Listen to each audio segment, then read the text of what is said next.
আমরা কিছুই করতে পারিনি আল্লাহ, রমজান মাসে আমরা কিছুই করতে পারি নাই। আমাদের মতো গুনাহগারকে আল্লাহ তুমি সেই কাতারে শামিল করো।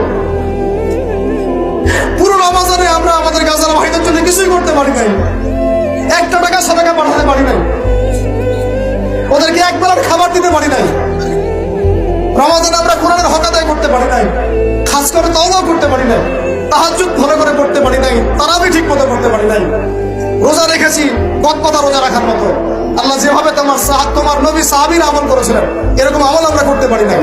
তাও তোমার ক্ষমা, তোমার দয়ায়, তোমার রহমতে আজকে আমাদেরকে ক্ষমা করো এবং এই শিক্ষাগুলো থেকে আমাদেরকে ভবিষ্যতে তৌফিক দান করো, যাতে করে আমরা তোমার রেজামন্দির মতো করে জীবনযাপন করতে পারি, গুনাহমুক্ত জীবন যাপন করতে পারি, ইসলামের জন্য একদম জান মাল সময় সব উজাড় করে দিনের খেদমত করতে পারি।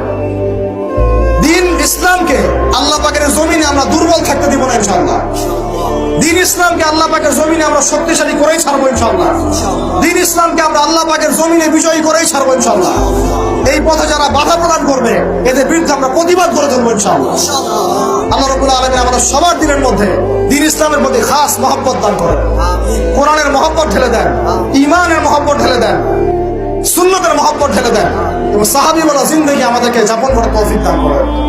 আল্লাহ রাব্বুল আলামিন আজকের এই খুশির দিনে, গুনাহ মাফের দিনে আল্লাহ পাক আমাদের সবাইকে ক্ষমা করে দেন এবং যে ভুল ত্রুটিগুলো আমাদের দ্বারা হয়েছে আল্লাহ পাকের সমস্ত ভুল ত্রুটিগুলো মাফ করে দেন এবং আগামীতে যেন এমন ভুল ত্রুটি না হয়, রমাদানের শিক্ষাগুলোকে নিয়ে পুরো বছর আমাদেরকে জীবনযাপন করার তৌফিক দান করে দেন।